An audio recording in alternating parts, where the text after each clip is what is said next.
So thank you for that introduction, Dr. DeSantos. It's been a long time since I've been able to connect with Loma Linda, and so I'm really happy to be back. I've been keeping myself busy working, and I've kind of moved through a couple of jobs after graduating. Before, when I was in school, I was actually a research coordinator and a researcher at the VA hospital in West Los Angeles for high protein and weight loss. And then I moved over to corporate and industry where I helped build a national nutrition program using smoothies and vegetables and a blender. I worked for a blender company, so that came easy, but the grants were what I was really looking forward to increase the consumption of fruits and vegetables besides just actually eating, but more drinking.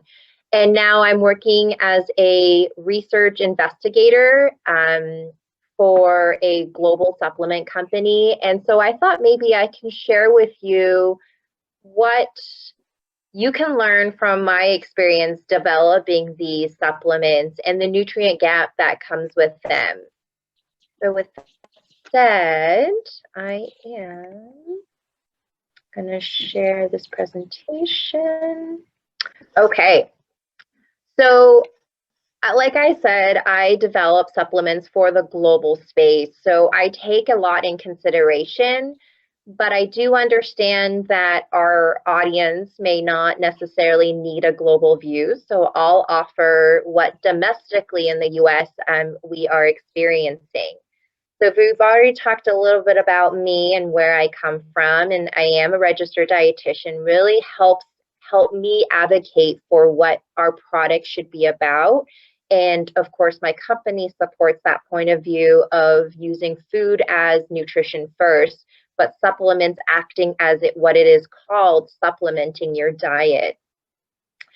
So looking at the space, vitamin mineral supplements, or VMS, is a big category. It's $30 million just predicted to be in 2021 and 36 million in 2025. And so with COVID, this space only grows. Our business grew almost 10% globally because of COVID. And so there's a general perception that supplements can offer a lot more than we initially imagined, and people are really hanging on to these benefits. As you look into the data and looking at the landscape as to why people are using it or what they're looking for, a lot of people in the survey that was collected in 2019 said that they actually used at least one type of vitamin, and of those, 59% said that they would use multivitamins.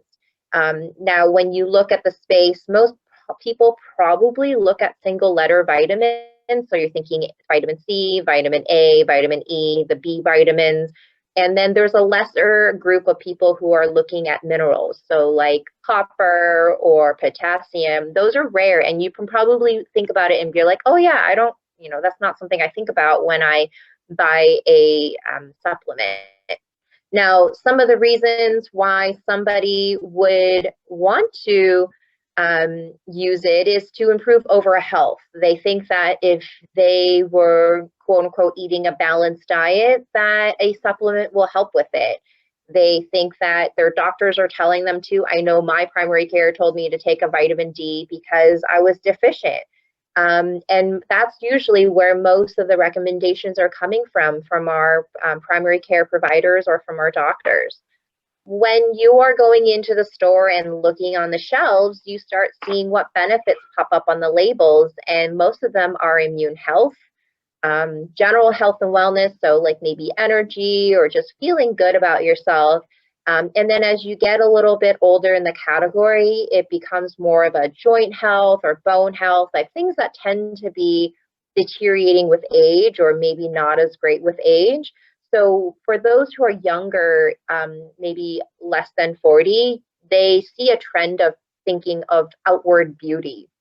And then as you get older, flipping on the other side of the 40 years, you're seeing people trying to take care of their internal space of heart health, your memory, your joint, and your bones.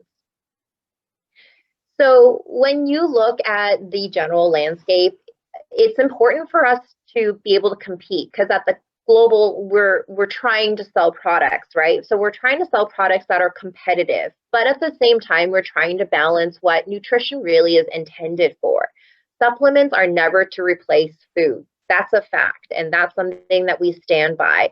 But when you look at what is out there, this is a graph that is explaining what is on the market. So on the left, you'll see multivitamins for men, and then on the right, you'll see multivitamins on the right. And the bars on the bottom, or the y-axis, is showing you percent daily value, what you usually see on the label. And when you look at the bars, you see that most of these are going above 100%. And that's with the intention that you don't eat anything, you already met your daily needs.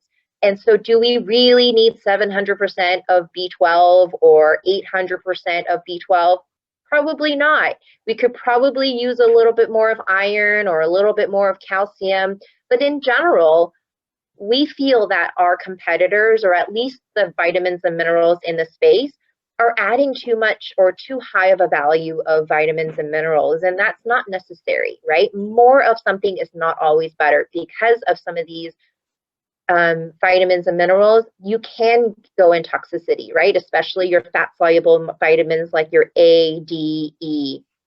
And so it's important that we keep an even keel as what is needed, and also what are the benefits, and not just chasing that more is better. So when you look into the space, if you go to Target or you go to CVS later today, you can probably see some of these major trends come up as you're looking into these products. So on your left, you have your traditional formats of tablets and capsules. And then on your right, you have a gummy. But gummies also have an alternative formats of maybe a shot, like you drink it, or you can have a stick pack where you put it in the powder. I've used the stick packs for my daughter as probiotics, and it's something that is continually growing. It's convenient, it's on the go. And then there's a lot more fun, quote unquote, on these alternative formats. But we do see a difference. You're trading off some of these experiences, right? So on your tablet, you tend to see them to be cheaper, not only per dose per day, but also per the bottle. And you often have to take maybe just one tablet versus multiple gummies or multiple shots throughout the day. And then on the tablet and capsule, you tend to see a higher loading, meaning if you're able to fit 100% of calcium on the tablet, you're not likely going to be able to fit that in your alternative formats like your gummy or your shot. When we look at tablets and gummy, we know who's preferring what. The people who like the gummies and the tastier, sugary versions of it are those who are younger, so younger than 40. And then those who like the tablets and the capsule have tried and tested true that these are the products that are pillars to their health and wellness. And so those don't budge. And I have to say, if I were serious about taking a vitamin and mineral supplement, my first go is to take a tablet. However, for me to be consistent and continually take them, I think my personal behavior is to go into alternative format. So you're certainly seeing the trade-off. So you have to look at the behavior of the person you're working with, or your personal behaviors, and what will drive the best results at the end. So when we develop from the research point of view, from the back end of things that you don't usually see, we have three different sets that we kind of go through. The first is market research, right? We understand what the market's needs are. We understand the lifestyle and the health needs. And we very much try to cater to those needs because people know what they want.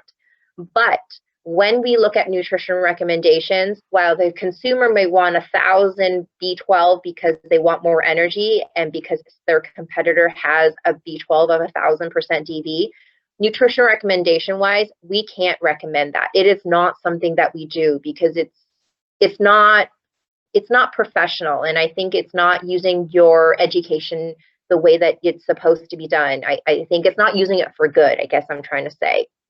But while nutrition recommendation says X, nutrition regulation says Y. So some of these have a lot of restrictions in terms of what you can say, what it really does. And so while we know we need your 24 vitamins and minerals for the day, regulations don't always allow us to add certain levels or have them recognized. And so between all three pillars, we're definitely balancing the three. And that's why when you go to the market, you're never going to see a perfect product. But these are the reasons why you're never going to see a perfect product for you.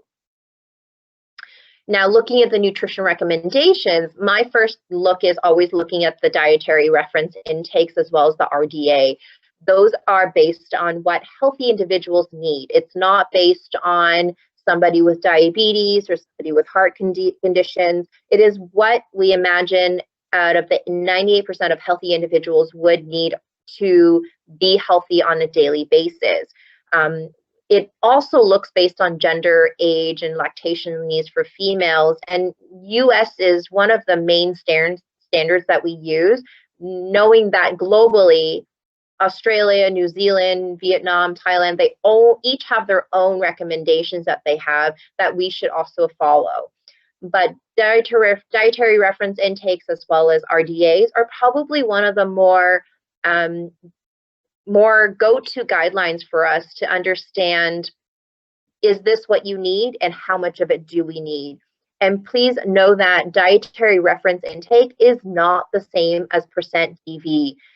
Based on political plays and all that jazz, not related to science, dietary reference intake numbers do vary from the percent DV.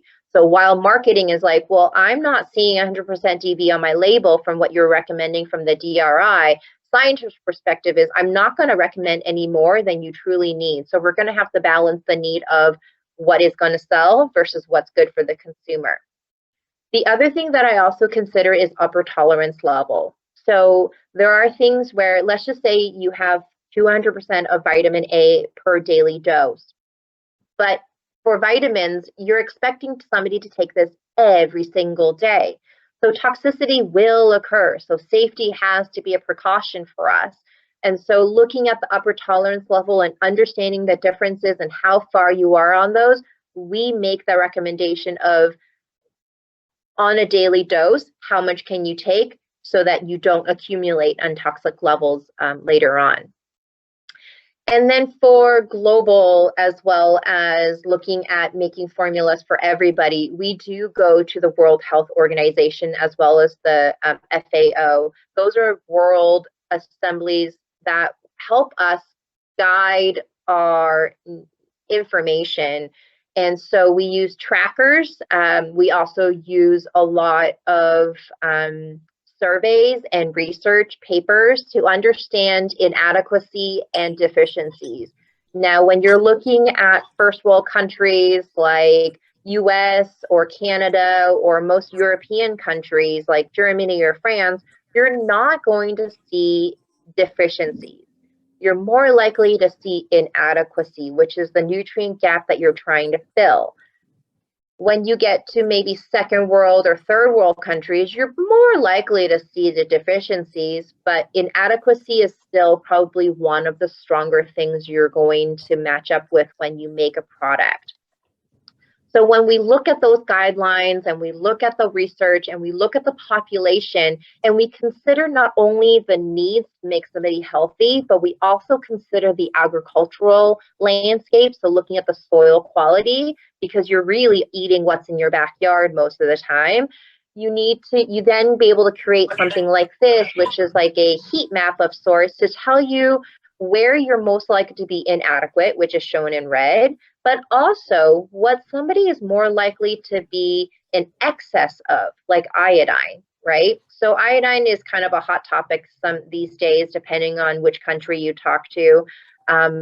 But you can tell that there is an element of inadequacy, at least in medium risk, in most of these countries. And I would consider that most of these countries are first world countries.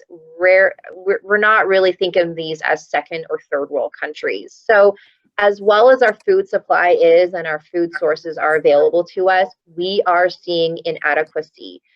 So there is a space and there is a place for nutrients and supplements to play a space in. But how do they do that is another question.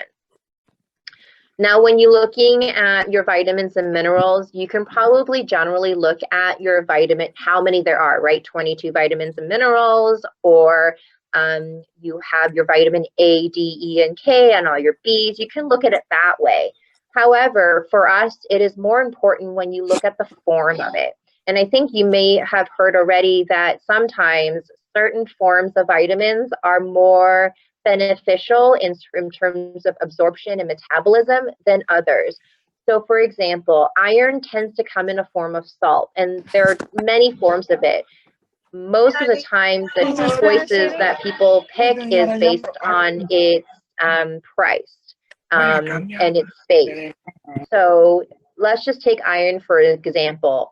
Ferrous sulfate and ferrous gluconate are probably more preferred forms because of its absorption and it's easy on the stomach. So for someone doing a prenatal, you want something that's easy on the stomach so they don't get upset stomach from just taking it. But if you want to keep control cost of a supplement, you may use ferric citrate and ferric sulfate because then you can fit more in and look good on your label. So the form for us are just as important as to how much you put in there. Now for things in vitamin E, I think initially probably 5-10 years ago, you'll probably see more tocopherols, right? But there is another form of vitamin E called tocotrienols. They're a different isomer. But with different isomers, it works different mechanism in your body, and it actually helps deliver different benefits to your body related to your memory or your brain health or your nervous system health that your tocopherols won't present. So vitamin E, you have to look at the label as what it's offering. And even then, we as scientists look at how much of the ratio of each is offering so that there's a balance of it, so that it reflects what science is saying is delivering the best benefits.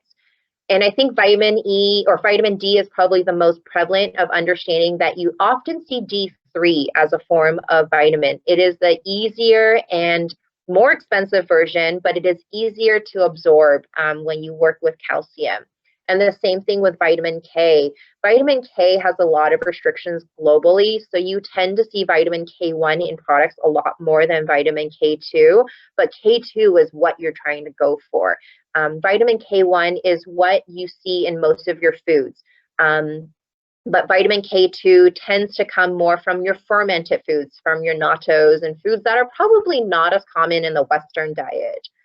And in terms of pairings, and I'll show you a label in a little bit, you can see that vitamin, so irons and calcium vitamins, those are pairs that you tend to see a lot. So if you see a high in calcium, you're less likely to see something in iron. And then when you see a calcium in there but no vitamin D, that's telling that you either have to supplement with a vitamin D or you may want to go to another product that has both in there. Because while they're both vital nutrients in our system, it's not something that you want to take one of but not the other because it's not going to work as well together.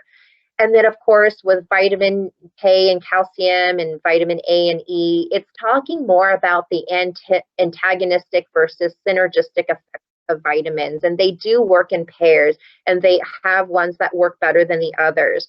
But the iron and calcium vitamin D are probably the most prevalent and most commonly known pairs that you see that either work together or work against each other. So I thought I don't work for Smarty Pants. I just thought this was probably the best comparison of what I've talked to you about so far. Now, these are both 30-day supplies. And so you have on your left, your PhD capsules for Smarty Pants. And then you have on your right an organic, which means it costs a little bit more, gummy, which is for each, they're one dose a day, so 2 capsules and 2 gummies per day. When you're looking at the benefits, you can start seeing what I'm talking about in trends. So gummies, you tend to see energy, immunity, and eyes for those who are using a lot of devices, and some bones, right? But when you switch to the tablet, you start seeing things that are more internal. So heart, eye, brain are things that people on the older end of the spectrum feel like are more important.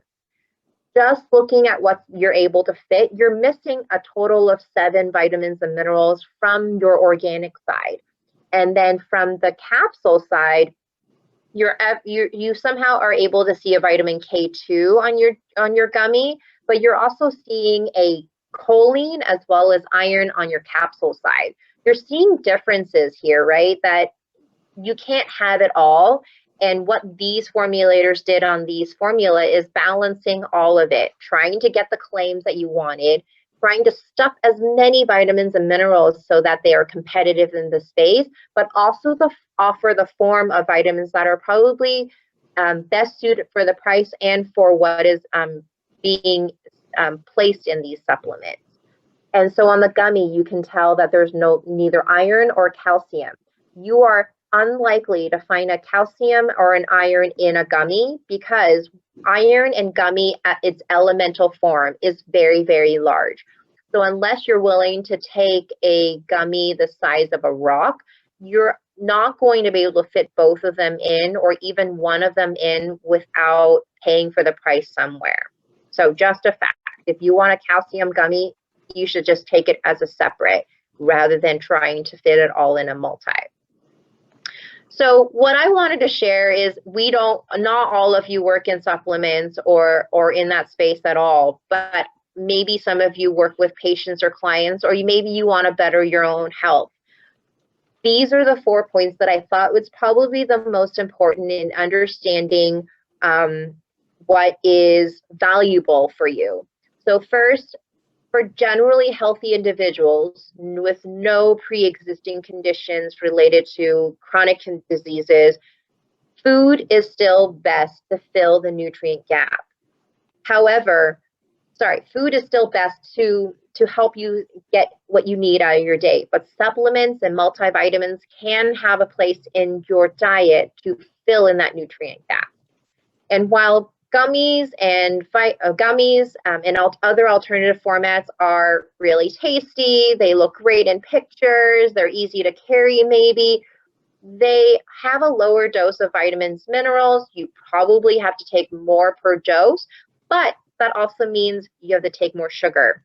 And I didn't think that people could gain weight taking too many gummies, but what happened is people are taking gummies like a snack, and then they're taking too many gummies in a day. They're not following the recommended dose, and they actually end up gaining weight eating gummies, which to me initially was very surprising, but it does happen. And then when you take in consideration of what to suggest, my primary care I have found, or even my dentist, has made, I just assume you're on this diet because you live in America and therefore you probably need this, but that's, I think, not culturally sensitive.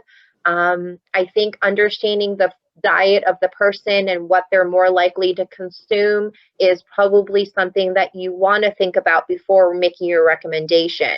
So for somebody in Asian countries who are more likely to eat a fermented food of sorts, maybe they're more likely to come across vitamin K2 than somebody who is from a culture that is less likely to have a fermented food.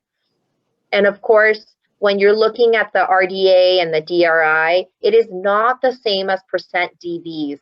They are different in a slight difference, and just understanding where the patterns are and which one usually is higher or lower is probably what you need to do just to understand what the best recommendations are. That concludes what I wanted to share with you. Does anybody have any questions?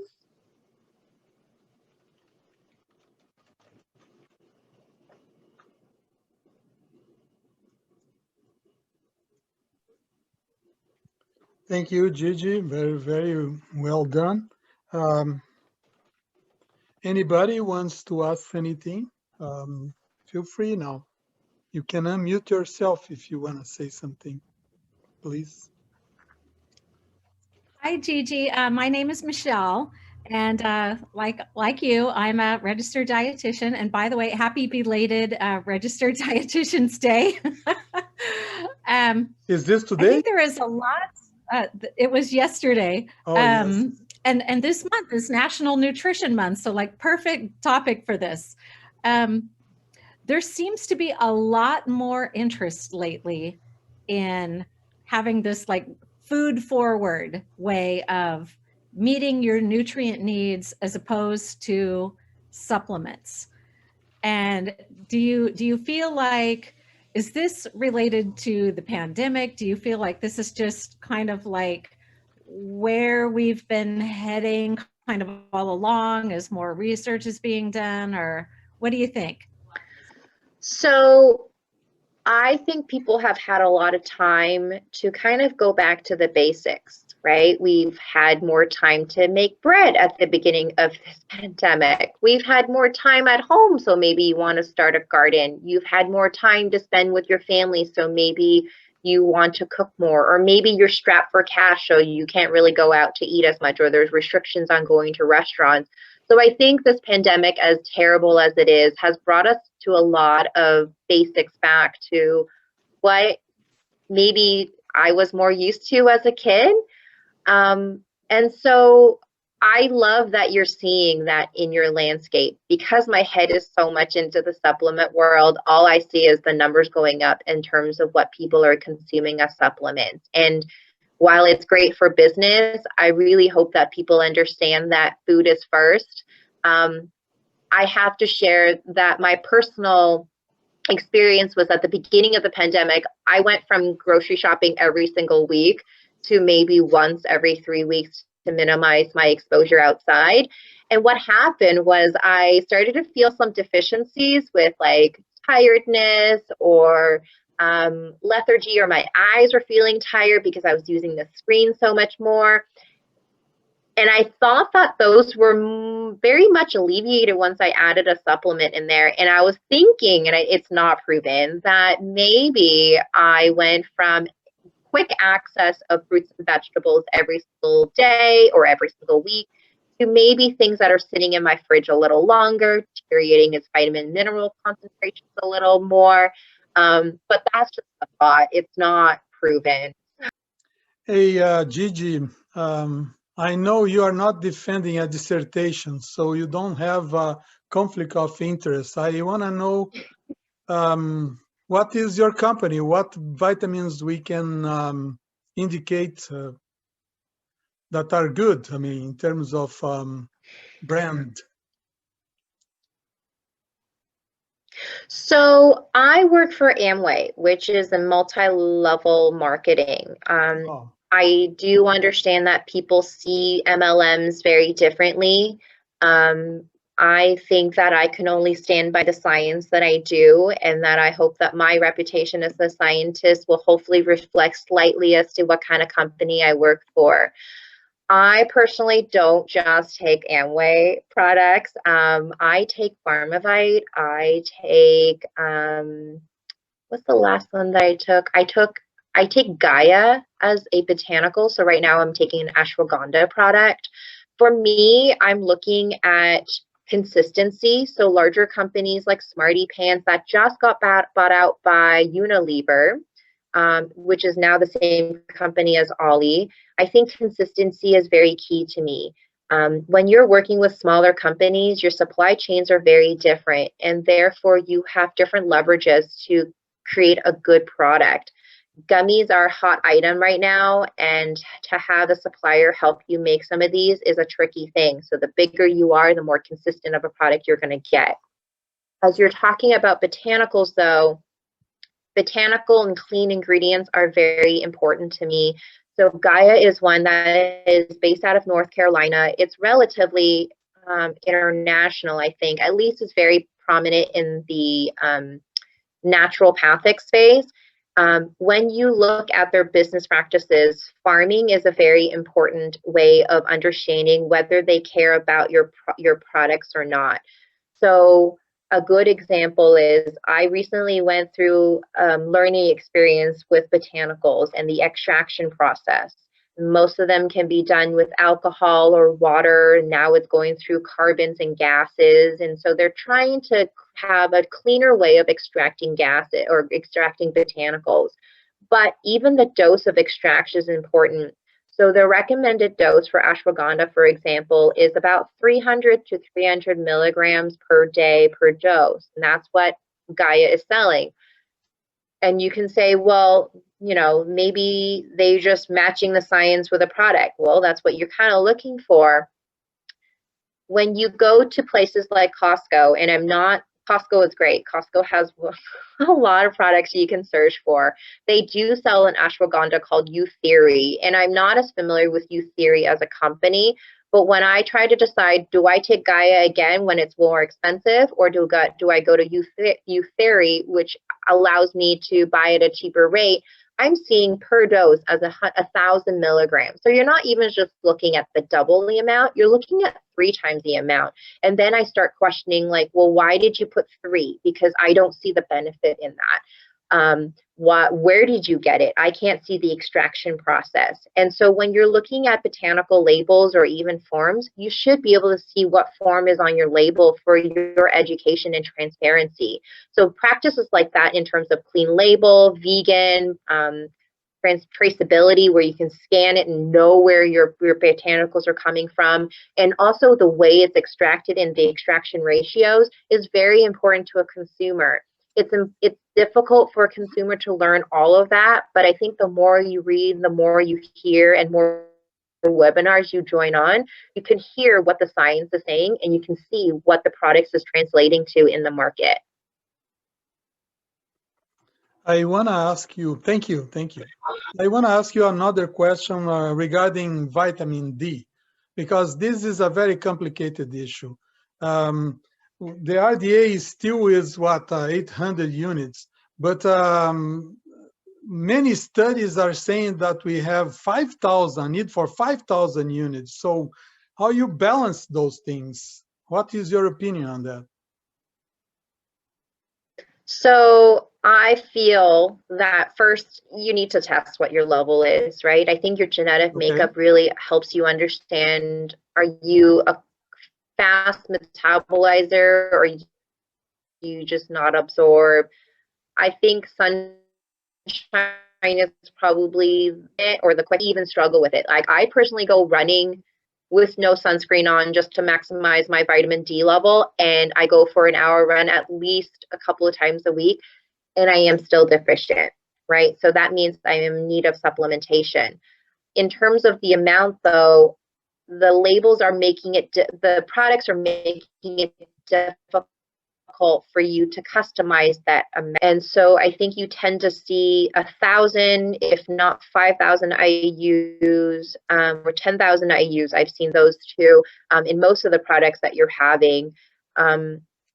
Vitamin D is proving to be a workhorse of a vitamin. So not only does it help with your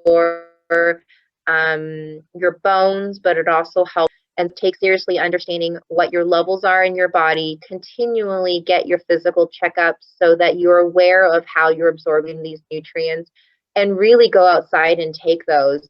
I rarely see any benefits of people going to the food route. I think some people have tried the vitamin D infused mushrooms that haven't really taken off, because I think in reality it's not a realistic practice to sustain. It's probably cheaper and much easier to adopt the behavior of taking 1 gummy a day.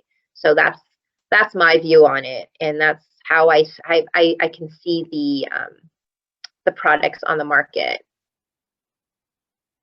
So the ideal is to see if a person is deficient to begin with, and then supplement as needed, and check with their provider if the supplementation is helping. Or taking more sun. Yeah. Some people are very sun sensitive nowadays, so it's a little complicated. I'm a public health student, and then I'm a second-year family preventive medicine resident. Okay. Oh, so, cool. Yeah, and I have the a very rest of them are preventive care. Oh yeah, I have a Oh, very big interest cool. in lifestyle medicine. So thank you so much for this talk. This is very, very helpful. It's always good to see a different perspective, I think, than what we kind of learn. Because actually we don't get a lot of nutrition education until I kind of went this preventive route, and now I'm getting a lot more lifestyle, and I'm like, oh my gosh, it's really, for me, my perspective, it's really a foundation for all our clinical work. So thank you so much. And I guess you kind of touched on it, but yeah, I just like looking, especially with my patients, sometimes I have a hard time, especially with the gummies, because the sugar content is so high when they don't check that.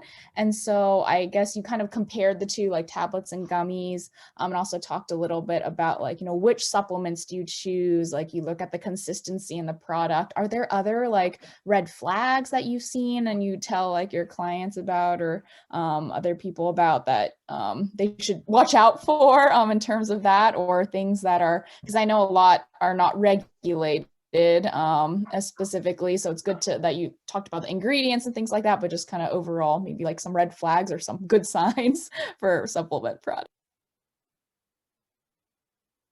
Yeah, supplements are not regulated. It is a very tough space to look at. I think generally, I get my lawyer at work always sends us every single week of what people are being dinged with FTC. And there's a difference between FDA and FTC. FTC actually fines you, whereas FDA just writes you a ticket and then like hopes and prays that you fix it. But during COVID especially, people are making ginormous promises and under delivering. And so when it comes out to be, you feel like it's too good to be true, it's going to be true. So a good example, even when I talk about immune health and bone health, it is a very general claim. I think when you read it, you know what I'm talking about. You know what I'm saying. However, the language is very sensitive. It is not about immunity. No products will help improve your immunity. Any improvement at all in your health, that's not what supplements do. Supplements do not cure. We don't alleviate. We don't remove anything. It's supposed to maintain a healthy style of lifestyle. That's it. So when somebody says, take my supplement, it will prevent you from getting COVID, that's a false claim. Take this supplement and it will prevent you from bone loss. No, it's not. It's going to support you in your bone health. And you can tell that the language then removes it far much further. It's not sexy, it's not glamorous, it's not, but the less sexy and the less glamorous the language, the more credible it becomes. And it's when you overpromise, that's where your bell should be ringing, that maybe they're overpromising and they're breaking a few regulations here. Let me confess one of my sins of prescription here. Because of the fact that food is the major source, I don't prescribe for clients to use vitamins every single day. I ask them to do alternative or a few days per week, because it's a supplement. So that's my way to advise that. And that still continues to be my stand as well. Even personally, I've been struggling with sleep since my daughter, and like good sleep, good quality sleep. And I realized that I took advantage of it in my 20s with good sleep. But I struggle with good sleep in my 30s after having my daughter. But I tried a few other ways, food-wise and lifestyle behavior-wise, getting off the screen, trying to have foods that are naturally maybe in tryptophan or maybe melatonin to help with that before really going through the supplement route. And then finding that maybe botanicals are probably one of my better sources of it. But even then, taking breaks from botanicals is a good idea because I think when you're supplementing your body with something, you're letting your body know that, don't worry, I'll take care of it. I don't need that function anymore. And you're indicating something else that they don't need. And so letting your body do its work, even if it's harder for it to do, it's something that you want to consider. Thank you very much. Anybody else has any questions? We have a few of preventive care that are doctors, and some of them are dietitians also, like you. So it's a good combination. Yeah, I'm very happy to see that. Yeah. The program now is online, So that's why we have more participants in this. We stopped doing the preventive care grand rounds for a couple of years because we didn't have students. But now we have 25 students in the program. So it gets our program running again. So we are happy for that. Okay, I think we is are good. Yeah. If nobody else want to say anything, we will finish right now. We thank you, Gigi, and maybe we will keep you posted for our next time in the future for sharing something else or just updating us on this area. Yeah, and I posted my email on the bottom, so if you have any questions, feel free to reach out. I'm happy to answer any questions that you have after this. Okay. Thank you. All Thank right. you, guys. Thank you very you. much. It was good to talk to you. To see you. Bye. Bye-bye.